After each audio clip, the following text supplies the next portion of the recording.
오늘 저는 겸손이라고 하는 말씀의 제목을 가지고 함께 은혜를 받도록 하겠습니다. 겸손이라고 하는 말은 한국 국어 사전을 찾아보면 남을 존중히 여기고 자기를 내세우지 않는 태도, 이렇게 말합니다. 남을 존중히 여기고 자기를 내세우지 않는 태도를 얘기할 때 겸손이라고 얘기를 하고요.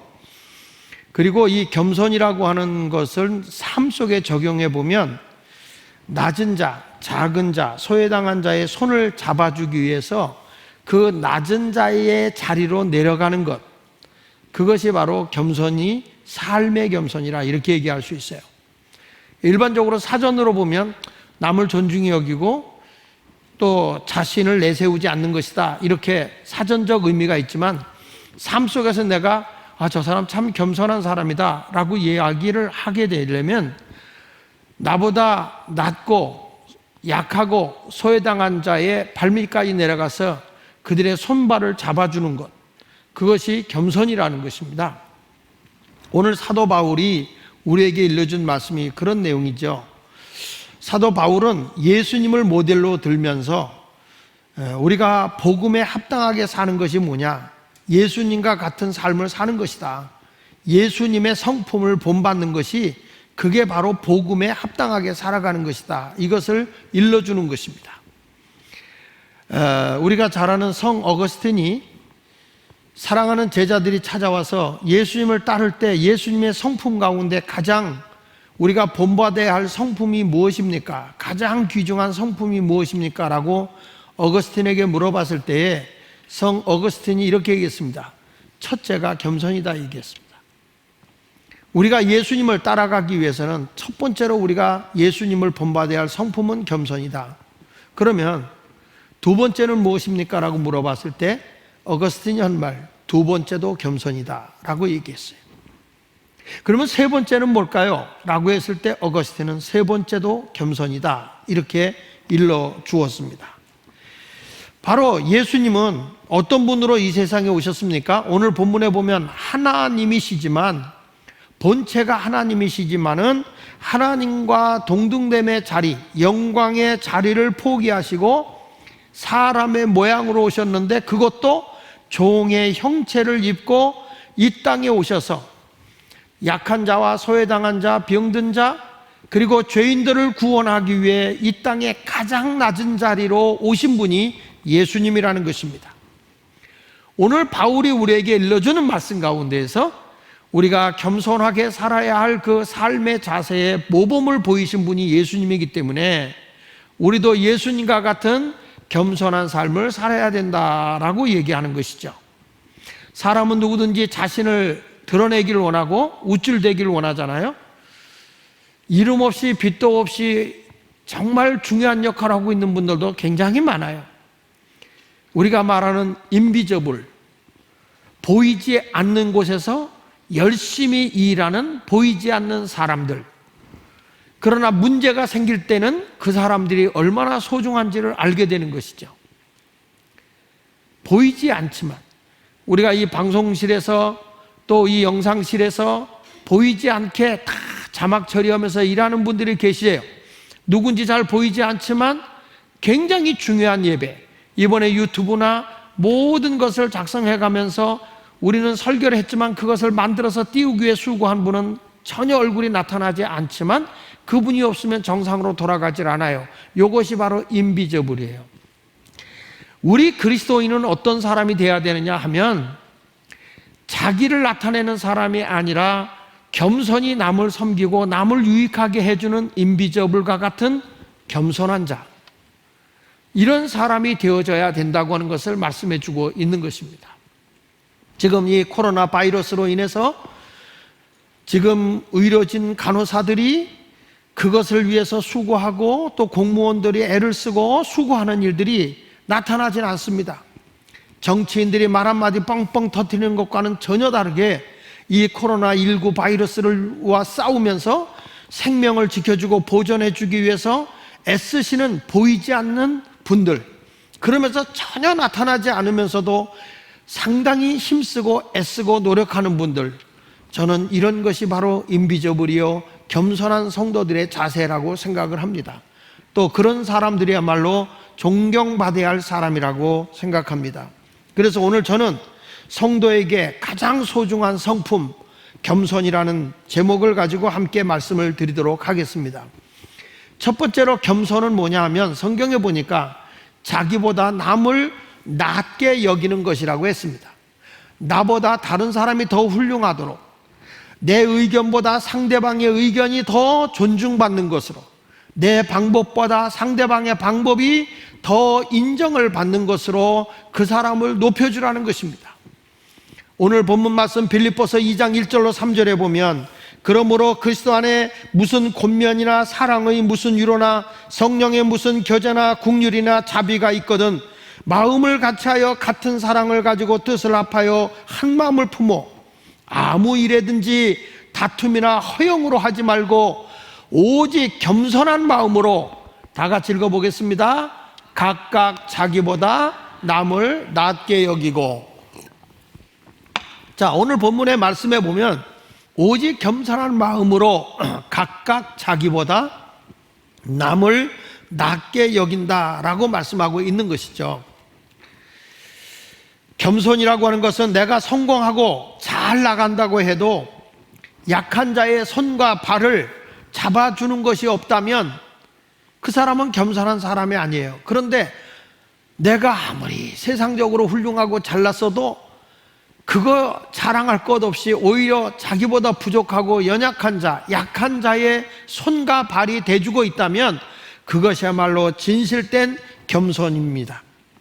오늘도 예수님이 자신이 얼마나 겸손한지 하늘의 영광의 보좌를 버리시고 사람의 모양으로 이 땅에 오셔서 죄인된 자, 소외당한 자, 병든 자, 그런 자들의 벗이 되어주고 치유자가 되어주시고 위로자가 되어주시고 능력자가 되어주신 바로 그분이 예수 그리스도의 겸손함을 우리에게 보여주고 있는 것입니다.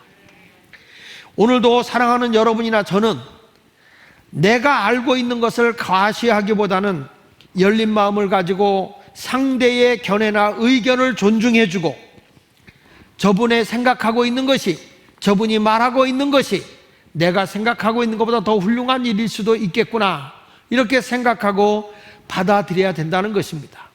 내 자신보다 남을 존중히 여기는 것, 그래서 겸손이라고 하는 것은 허리로부터 오는 것입니다. 성경에도 베드로전서 5장 5절에 젊은 자들이야 이와 같이 장로들에게 순종하고 다 서로 겸손으로 허리를 동이라. 하나님은 교만한 자를 대적하시되 겸손한 자들에게는 은혜를 베푸신다고 하셨어요. 여기 보니까 겸손으로 허리를 동이라. 사람이, 교만한 사람은 허리가 뻣뻣해요. 그 사람들이 너 이렇게 뻣뻣하냐? 이런 얘기를 해요. 근데 겸손한 사람은 허리를 굽일 줄을 알아요. 겸손은 어디로부터 오느냐? 허리로부터 온다는 거예요. 그래서 우리가 인사할 때도 아이들한테 배꼽 인사 가르치는 거예요. 교만한 사람은 인사할 때 어떻게 해서 어이, 잘 있어? 이런 투로 얘기해요. 근데 겸손한 사람은 머리를 숙여요. 조아려요. 겸손은 허리로 오는 겁니다. 내가 높은 자리에 있을 때, 내가 모든 것이 잘 나갈 때에 언제든지 다른 사람보다 머리를 조아리고 허리를 구부리면서 겸손의 모습을 보여줄 수 있는 성도가 되었으면 합니다. 성경은 분명히 말합니다. 뭐라고 말합니까? 무슨 일을 하든지 다툼으로 하거나 허영이 뭐예요? 분수를 넘치게 거칠애로 한다 그 말이에요. 그렇지 않은데 겉만 번드르르하게 한다는 거예요. 그러니까 어떤 일을 하더라도 너는 다툼으로나 허영으로 하지 말라고 하는 것이죠. 사랑하는 여러분, 우리가 하나님의 일을 해나갈 때는 그저 나같이 부족한 자를 주님이 불러서 써주셨구나, 감사함으로 자신을 낮춰야 되는 겁니다. 사도 바울이 고린도전서 15장 10절에 말하잖아요. 나의 나된 것은 하나님의 은혜로 된 것으로 내가 다른 사도보다 더 많이 수고하였지만 내가 한 것이 아니고 하나님의 은혜로 한 것이다. 자긴 자랑할 게 없다는 거예요. 다른 사도보다 더 많이 수고하고 더 많이 애를 썼지만은 다 하나님의 은혜라고 말씀하고 있습니다. 여러분들에게 온전한 예배를 드리게 하기 위해서 정말 겸손하게 우리 교회 직원들이 아주 소독도 해가면서 여러분 거리 안전하기 위해서 OK 마크를 다 의자에다가 배석을 시켜주면서 거리를 안전하게, 그리고 전혀 문제가 없다고 하는 것을 일러주기 위해서 이렇게 노력을 하고 있습니다. 교회가 왜 이런 일을 해야 되느냐 하면, 여러분 사회가 다 숨어버리고 가정에 숨어버리게 되면 지금 나라의 모든 그 사회적인 구조가 활력을 잃어버리게 되는 겁니다. 그러면 경제도 다 무너지게 되는 것이고 삶이 점점 힘들어지게 되는 것이죠. 이런 것을 없애기 위해서는 우리가 안전하게 우리 스스로를 깨끗하게 하고 방어해 가면서, 그리고 정상적인 생활화가 이루어지도록 해줘야 된다는 것이죠. 저는 어저께 그 쇼핑몰을 한번 가봤어요. 하남의 스타필드라고 하는 데를 가봤어요. 얼마나 사람들이 많이 거기를 다니는지. 그렇게 마스크를 쓰고 자기를 잘 구별하면서 서로 다니더라고요. 며칠 전에는 여기 공연하는 충무 아트홀 앞을 지나가게 됐어요. 공연이 있었습니다. 얼마나 많은 사람들이 글로 들어가든지 말이죠. 사회가 모든 사람이 안전하게 자기 자신을 지켜가면서 남에게 해를 입혀주지 않아서 조심하면서 생활이 활성화시켜주는 것이 굉장히 중요한 것입니다. 그러나 우리가 마스크를 써야 하는 이유는 남에게 대한 배려인 것입니다. 내가 침을 태워도 안 되고 호흡에 장애를 일으켜도 안 되기 위해서는 언제나 내가 나를 잘 관리해주고 상대방에 불쾌하지 않도록 해줘야 되는 거예요. 어제 제 아내하고 같이 갔더니 호흡하는 게 답답하다고 마스크도 안 쓰고 가려고 그러더라고요. 제 딸에게 야단 맞았어요. 엄마는 가도 뭐라지만 다른 사람이 싫어한다고요. 제발 좀 쓰세요. 제 아내가 꾸지람을 받았습니다. 왜냐하면 나만 좋다고 하는 게 아니라 남을 배려할 줄 아는 것, 그것도 하나의 겸손이라는 거예요. 우리가 잘 아는 성 프란시스코는 이런 말을 했습니다. 아마 우리 주님께서는 가장 연약하고 비천한 자를 찾으시다가 나를 발견한 모양입니다. 저 같은 사람은 하도 보잘것이 없기 때문에 하나님의 일을 하면서도 자랑도 못할 것이니 말입니다. 하나님이 사람을 찾고 있는데 연약하고 부족한 사람을 찾았다. 근데 가장 연약한 나를 찾았다. 왜냐? 내가 아무리 하나님의 일을 열심히 하고 큰 일을 한다 할지라도 나는 너무나도 천하고 보잘것없는 존재이기 때문에 자랑할 것이 없는 걸 아시는 하나님이 나를 붙잡아 썼다. 이렇게 말을 한 거죠. 무엇을 얘기하는 겁니까? 겸손함을 보여주는 것입니다. 어느 금실 좋은 할머니 할아버지가 아주 일평생을 너무 행복하게 살았다는 거예요. 근데 어느 날 할아버지가 아파서 병원에를 갔더니 병원의 의사가 청천벽력 같은 말을 하는 겁니다. 당신은 이제 병이 너무 깊어서 몇 개월을 살 수 없다라고 하는 얘기입니다. 늘 부부간에 너무 의지하면서 행복하게 살았는데 이 남편인 할아버지가 가만히 아내를 살펴보니 아내가 그렇게 남편을 좋아하고 남편을 의지하고 살고 할아버지는 또 아내를 의지하면서 서로 행복하게 살았는데 내가 떠나면 저 여자가 어떻게 이 세상을 살아갈까 걱정이 되더라는 것입니다. 그러던 어느 날부터 이 할아버지가 갑자기 자기 몸이 아파지기 시작하면서 성격이 난폭해지기 시작한 겁니다. 그렇게 금실 좋고 그렇게 좋았던 이 할아버지가 약을 먹으려고 따뜻한 물 좀 가져와요. 그 따뜻한 물을 갖다 줬더니 입에다 대다 말고 갑자기 그 컵을 확 집어던지면서 이 뜨거운 물을 어떻게 마시라는 거야? 소리를 지릅니다. 아내가 아유 미안해요. 그리고 가서는 물을 약간 미지근해서 갖다 줬더니 또 이 남편이 입에다 대고 나서는 이렇게 찬물을 어떻게 먹으라는 거야? 그리고 또 집어 던집니다. 점점 남편의 성격이 괴팍해지기 시작하고 싸나워지기 시작합니다. 무슨 말 한마디만 해도 짜증이고 역정을 냅니다. 어느 날 친구들이 자기 친구가 이제 이 병이 걸렸다는 얘기를 듣고 그 집을 방문하게 됐습니다. 방문해서 아이고 당신 그렇게 아프다고 하는데 이렇게 방문해 왔네. 그랬더니 남편이 친구들 왔으니 빨리 밥 좀 차려 갖고 오라. 친구들하고 대화하는 사이에 이 할머니가 음식을 다 차려다가 밥상을 차려서 밥을 드시라고 했는데 갑자기 또 할아버지가 소리 지르면서 이걸 반찬이라고 했나? 이걸 친구들한테 이따 의식으로 밥을 해갖고 왔다고 소리를 지르면서 밥상을 걷어 차더라는 거예요. 아내가 그때 눈물을 흘리면서 여보 잘못했어도 혼자 있을 때 잘못하는 것은 내가 이해할 수 있는데 도대체 당신 이거 뭐 하는 거예요? 아내가 울면서 바깥으로 나가버립니다. 그걸 보고 있던 친구들이 얘기를 합니다. 여보게 이 정도면 밥 먹을 만하고 잘도 해왔는데 왜 그렇게 성질을 부리는가? 뭐 때문에 그러는가? 그랬더니 남편이 친구들을 붙잡고 얘기를 하더라는 거예요. 여보게 저 사람은 나만 의지하고 살아왔네. 내가 세상을 뜨고 나면 저 여자가 나를 잊지 못하고 결국에는 죽는다고 난리칠 것 같아. 지금 내가 저 여자를 위해서 해줄 수 있는 일이라고 하는 것은 내 아내를 내가 죽기 전에 강하게 이 세상을 살아가게 만들어주는 방법밖에 없어. 그러면서 남편도 뜨거운 눈물을 흘리더라는 것입니다.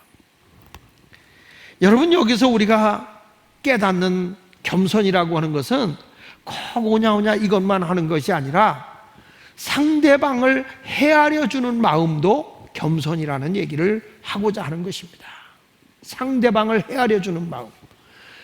예수님이 이 땅에 오셔서 죄인들이 회개하지 않을 때 예수님은 책망도 하시고 독사의 자식이라고 야단도 치고 했던 것은 예수님이 교만해서 그랬던 것이 아니고 우리에게 회개하고 하나님의 뜻에 맞춰 살아가게 하기 위해서 주님이 때로는 강하게, 때로는 연약한 자는 그들의 발밑에까지 내려가서 발을 씻어주면서 저들과 함께 하셨던 예수님이시라는 거죠. 나는 우리 성도들이 겸손한 모습이라고 하는 것은 남을 헤아리고 남의 연약함을 감당해 주기 위해서 노력하는 것, 그게 겸손이다 그 말입니다. 예수님은 만물의 주인이십니다. 그러나 하늘의 보좌, 하나님의 영광의 보좌를 버리고 자신을 낮추시고 약한 자의 친구가 되어 오셨습니다. 우리도 문화적인 혜택을 받고 있다가 시골에 가면 얼마나 불편함을 느낍니까? 우리가 이렇게 선진국의 나라로 살다가 아직 후진국인 나라에 가서 생활해 보려고 하면 상당히 불편함을 느끼게 됩니다. 수세식 화장지를 쓰다가 수세식이 아닌 재래식 화장실에 가게 되면 우리는 냄새와 힘든 것을 경험하게 되지 않습니까? 예수님이 이 세상에 오셨을 때는 하나님의 영광의 보좌를 버리고 이 땅에 낮은 자리로 오셨다고 하는 이것은 그보다도 더 힘든 세상에 오신 것이죠. 최고의 낮은 자리로 말구유에 출생하시기까지 낮은 자세로 오셨다고 하는 이 모습은 겸손의 모습을 우리에게 보여준 것입니다. 우리 아이들로부터 우리 모든 부모님들이 가정에서 겸손한 자세는 그들의 입장에서 그들의 발밑에까지 내려가서 저들을 섬겨주고 사랑하고 이해해 준다면 우리 가정은 다툼의 가정이 아니라 허황되게 자기를 가시하는 가정이 아니라 행복한 팀워크를 이루어 나가는 복 있는 가정이 될 것을 믿습니다. 로마서 12장 16절에 말씀하고 있습니다. 서로 마음을 같이하며 높은 데 마음을 두지 말고 도리어 낮은 데 처하며 스스로 지혜 있는 채 하지 말라 그랬습니다. 서로 마음을 같이 하지만은 나 혼자서 높은 데 마음을 두고 있으려고 하지 마라. 도리어 나는 낮은 자리에, 약한 자리에 스스로 내가 거하면서 내 생각보다는 저 사람의 생각이 더 옳을 수도 있겠구나, 내 방법보다 저 사람의 방법이 더 옳을 수 있겠구나, 스스로 지혜 있는 채 하지 않고 그들의 의견을 받아주는 것이 겸손인 것입니다. 일주일을 살아가는 동안에 사랑하는 성도 여러분, 또 이 온라인으로 예배드리는 모든 우리 가족들, 성도 여러분, 가정에 서로를 높여주는, 나보다 우리 아이들을 더 낮게 높여주는, 서로 남을 나보다 낮게 여기는 겸손의 삶을 살아가시기를 예수 이름으로 축원을 드립니다. 제가 며칠 전에 목사님 한 분을 만났어요. 그 목사님을 만나서 대화하다가 아유, 당신의 자식을 보니 당신의 자식의 그 아름다움과 그 모든 성품이 아이고 당신보다 100배는 더 나. 그랬을 때 아버지의 마음이 좋은가 봐요. 자식이 더 훌륭하다 그랬더니 껄껄껄껄 웃더라고요. 여러분, 나보다 내 자식이 더 훌륭하면 부모의 마음은 기쁜 것입니다. 부모보다도 자식이 더 못하고 절절매고 있으면 부모의 마음이 얼마나 상합니까? 속상하지 않아요? 근데 나보다 자식이 더 훌륭하다, 그보다 더 행복한 일은 없을 거예요. 그래서 겸손이라는 것은 나보다 남을 낮게 여기는 것, 이게 겸손입니다.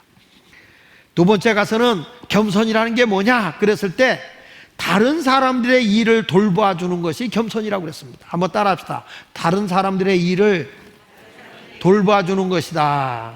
자, 오늘 빌립보서 2장 4절에 보니까 각각 자기를 돌볼 뿐더러 우선 내 일도 열심히 해야 되겠죠. 남의 일만 열심히 하고 내 일을 안 하면 안 돼요.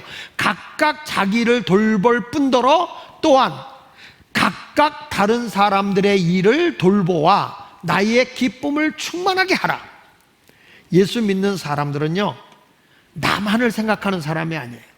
내가 할 일은 내가 분명히 해나가지만 옆에 있는 이웃, 남을 헤아릴 수 있는 것, 이것이 바로 주님이 보시기에 합당한 겸손이라는 거예요.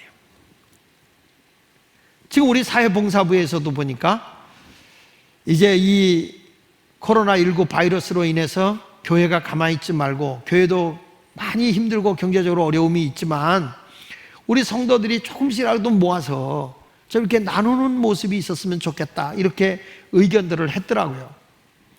여러분, 우리가 작은 것이라도 어려움을 당하는 사람에게 나누는 것, 자기 일도 있지만 남을 헤아릴 줄 아는 그 모습이 있어야 되는 것이죠.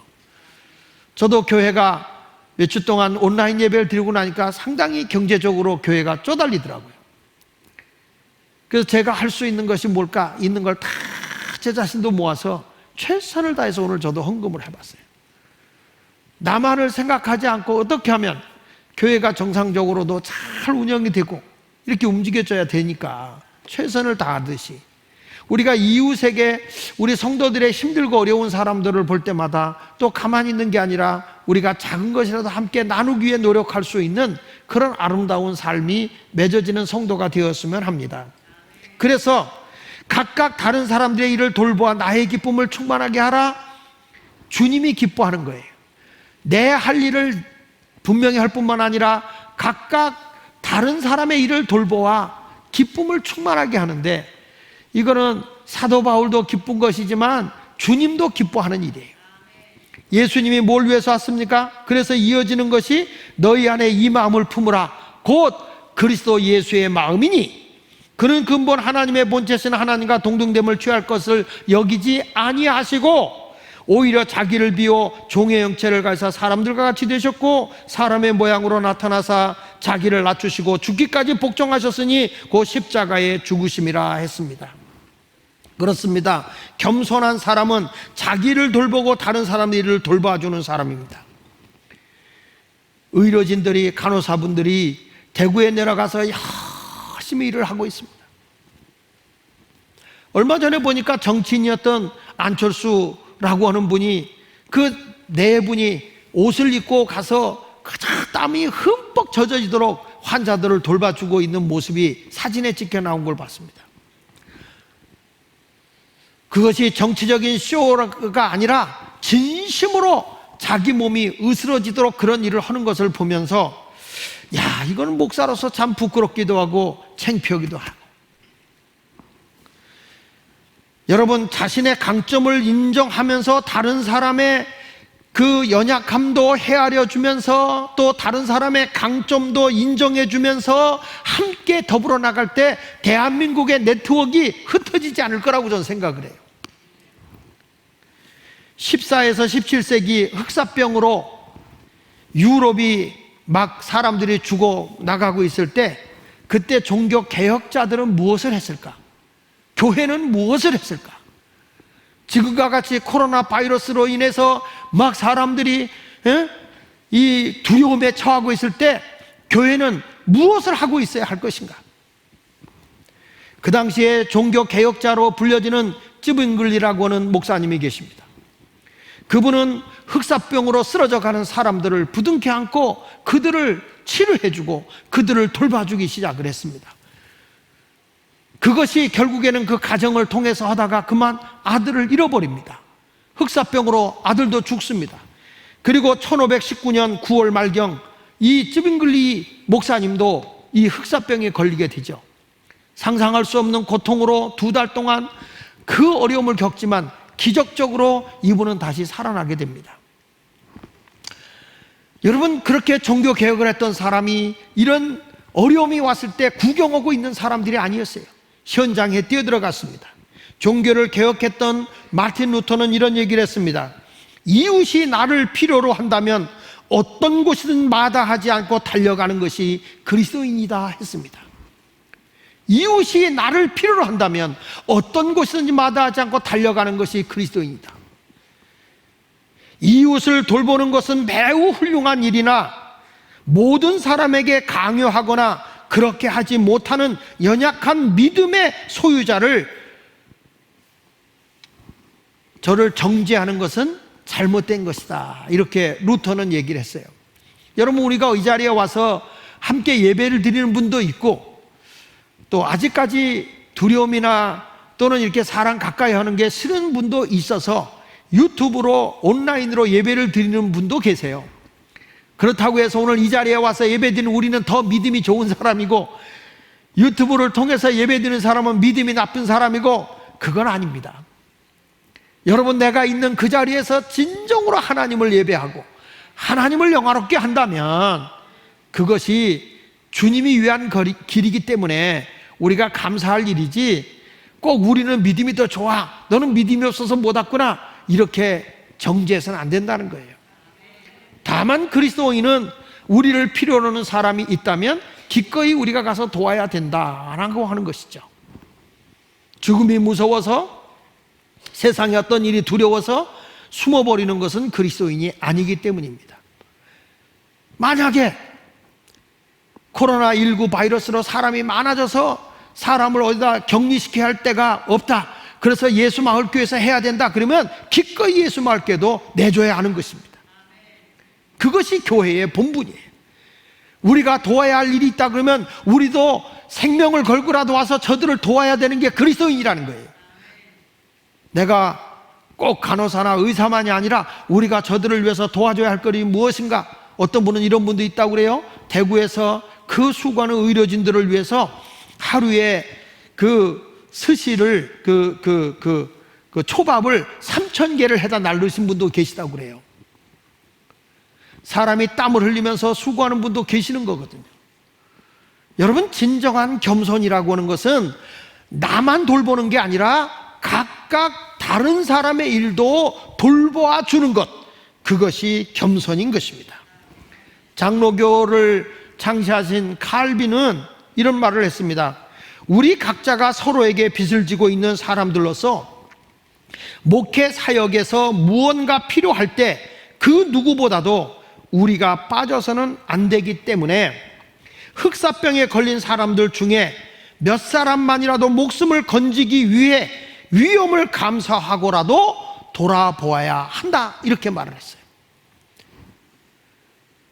진정으로 흑사병에 걸린 사람 중에 몇 사람이라도 목숨을 건져줄 수 있다면 목사인 나는 도망가서 나만 살겠다고 숨어 있어서는 안 된다. 그리스도인은 숨어 있어서는 안 된다. 각각 자기 일도 돌보지만 상대방의 사람들도 돌봐주는 것, 이것이 진정한 겸손이었던 것이죠. 흑사병이 돌 때 교회는 방관하고 있지 않았어요. 숨어 있지 않았어요. 뛰어들어서 돌봐줬다는 거예요. 생명을 같이 잃어가면서도 저들을 돌봐줬다는 것입니다. 사람은 누구에게나 오늘의 잘됨이 내일의 잘된다는 보장은 없습니다. 누구에게나 자신이 감당하기 어려운 시기가 올 수 있습니다. 사람은 모두가 다 잘할 수 있는 일만 있는 것은 아닙니다. 그러나 내가 상대방을 높여주고 상대방을 인정해주고 상대방을 겸손히 섬겨지게 되면 내가 힘들고 어려울 때 결국에는 저들이 힘들고 어려울 때에 저들을 통해서 도움을 입게 된다는 거예요. 그래서 우리는 각각 자기보다 남을 돌볼 수 있어야 된다는 거예요.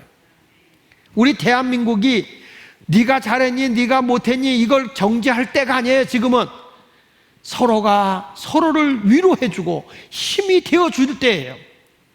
국가의 정책도 따라주면서 우리가 하나님 앞에 온전한 예배의 삶을 살아가면서도 활기 있는 기독교 교인들의 건강한 모습으로 세상을 다시 회복시켜 나가야 할 책임이 우리에게 있다는 거예요. 나는 우리 성도들이 겸손한 사람이 되어서서 존귀한 분들이 되시기를 바랍니다. 잠언 18장 12절에 사람의 마음에 겸하는 멸망의 선봉이요 겸손은 존귀의 길잡이라고 했습니다. 사람이 겸손하게 남을 높여주게 될 때 그것이 내 인생에 아주 존귀하게 되는 길잡이인 거예요. 잠언 29장 23절에도 사람이 교만하면 낮아지게 되겠고 마음이 겸손하면 영예를 얻으리라. 남을 돌봐주고 섬겨주는 것이 내가 망하는 게 아니에요. 정치하는 사람은 남을 짓밟고 남을 음해해서 남을 다 떨어뜨려서 자기가 올라가서 명예를 얻으려고 하겠지만 그리스도인들은 그런 게 아니에요. 남을 잘 섬김으로써 오히려 그들을 통해서 영광을 얻게 되는 것이죠.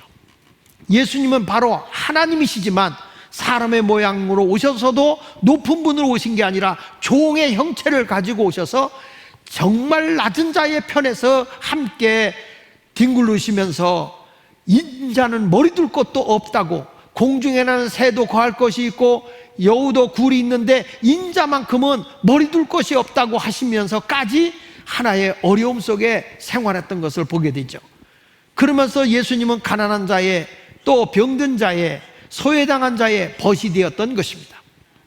여러분 우리 모두 그런 아름다운 삶의 모습을 가질 수 있기를 축복합니다. 예수님은 이 세상에 오실 때 자랑할 것이 아무것도 없는 모습으로 오셨다고 그랬어요.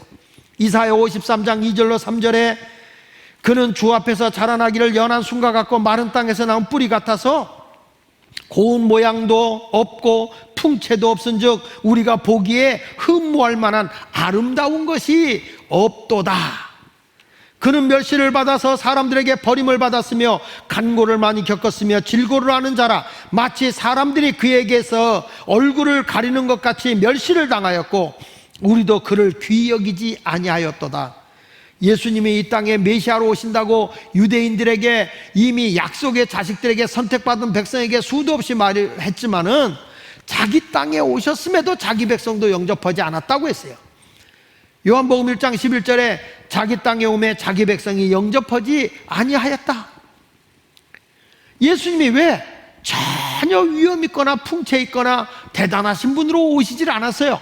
종의 형체를 가지고 아주 겸손하신 분으로 이 세상에 오셨기 때문에 사람들이 예수님을 따르지 않았던 것이죠. 여러분, 예수님이 자기를 낮추시는데 하나님의 뜻에 복종하기 위해서 죽기까지 하셨던 것처럼 우리 기독교의 겸손은 따라합시다. 내가 죽음으로 남을 살리는 종교다. 네. 생명은 뭐죠? 죽어야 사는 게 생명입니다. 씨앗이 죽어야 많은 열매를 맺습니다. 세상의 모든 생명은 죽고 새로운 생명을 잉태하는 것입니다. 요한복음 12장 24절에도 말씀하잖아요. 내가 진실로 진실로 너희에게 이르노니 한 알에 미리 땅에 들어 죽지 않으면 한 알 그대로 있고 죽으면 많은 열매를 맺는다. 교회가 영적으로 회복될 때입니다. 예배가 회복될 때입니다. 여러분, 우리가 이번 기회를 통해서 저는 먼저 하나님께 회개하는 거예요. 성경을 읽다 보니까 제가 심야기도 때 유튜브로 온라인으로 말씀을 전했지만은 하나님의 계명을 손상시키고 순종하지 않을 때 나라에 온역이 온다는 거예요. 온역. 나라에 말할 수 없는 재앙이 온다는 거예요. 이번에 일어난 일을 보면서 한국에 복음을 전하고 다닌다는 목사인 내 자신이 수많은 영혼들이 이단에 넘어가지 않았습니까? 신천지라고 하는 그런 이단에 넘어가서 정말 정상적이지 않은 삶을 살아가고 있지 않습니까? 1986년도만 해도 신천지가 120명 정도였답니다. 그런데 지금에 와서 30만 명이 넘어섰다는 거 아닙니까? 게릴라 군대같이 훈련했잖아요. 우리는 이 정도면 교회가 됐어 라고 해서 교인들을 훈련시키지 않을 때, 말씀으로 훈련시키지 않을 때 저들은 침투해서 영혼을 다 갈취해가고 도둑질해가는 그런 모습이 일어나고 있었던 것이죠. 요즘에도 굉장히 뜨는 목사다, 굉장하다는 사람이다 라고 보면 기존의 교인들의 양을 도둑질해가고 있어요. 사람들을 막 끌어가고 있어요. 그럼에도 불구하고 목사인 제 자신이 영혼들을 바르게 훈련시키지 못한 것, 그거부터 회개해야 된다는 거죠. 우리 기독교인들이 그렇게 많은 영혼들을 빼앗기고 있음에도 가슴치며 회개할 줄 몰랐다는 거예요. 교회의 많은 성도들이 그 정도로 훈련을 받지 못했다는 거예요. 이런 것에 대해서 우리가 회개해야 될 일이라고 생각합니다. 교회가 자기 자리를 지키고 하나님의 뜻에 맞게끔 살아 움직여야 하나님께서 이 나라에 재앙도 물러가게 되고 세계의 재앙도 하나님이 걷어가지 않겠습니까? 교회가 교회 구실해야 됩니다. 하나님의 뜻대로 살아가야 할 때가 된 것입니다. 이제부터 주변에 만나는 사람을 존중히 여기고 돌봐주며 겸손한 자세로 생활해야 됩니다. 뿐만 아니라 하나님의 진리 안에서 하나님 앞에서 온전한 예배의 삶을 살아가는 그런 겸손한 성도, 우리 모든 교우들이 되기를 예수 이름으로 축원을 드립니다. 기도하겠습니다. 오늘 저는 여러분들에게 두 가지 말씀을 증거했습니다. 겸손이라고 하는 것은 자기보다 남을 낮게 여기는 것입니다. 아버지, 엄마, 아이들, 그리고 우리 성도들 간에 서로를 낮게 여기십시오.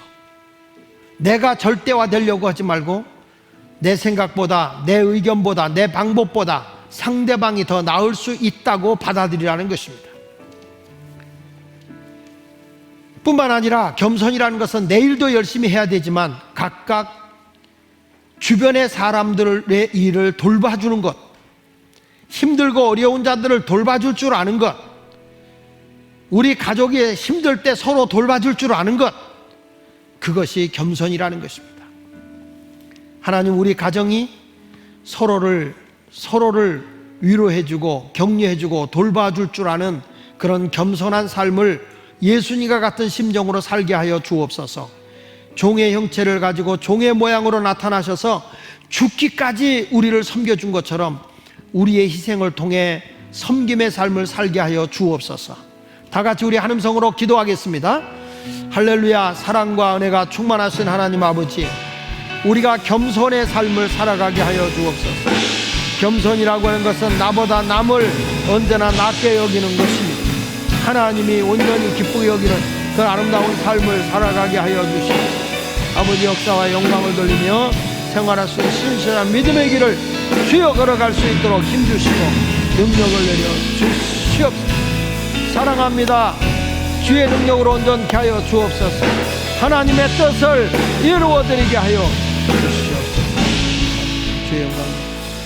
살아계신 하나님 아버지, 이제 오늘 말씀을 통해서 예수님을 본받게 하여 주셔서 하나님이시지만은 사람의 모양으로 오셨고 종의 형체를 가져 사람들을 섬기는 낮은 자리까지 오신 예수님, 결국에는 십자가에 죽어가면서 죄인들을 구원해 주신 그 예수님과 같은 발자취를 따라가는 겸손의 왕이신 예수님을 따르게 하여 주옵소서. 언제나 나보다 남을 낮게 여기는 신앙을 갖게 하여 주시고, 뿐만 아니라 내 일도 열심히 돌보지만 남의 일도 열심으로 돌볼 줄 아는 희생 있는 삶을 살아가는 겸손한 자들이 되게 하여 주옵소서. 온 가족 간에도 서로를 존중히 여기게 하여 주시고 서로를 높일 줄 알게 하여 주옵소서. 우리 성도들 간에도 나보다 남을 낮게 여길 뿐만 아니라 또한 내 일도 열심히 하지만 각각 이웃의 일도 돌볼 줄 아는 그런 그리스도인으로 살게 하여 주시옵소서. 예수님의 이름으로 기도합니다. 아멘.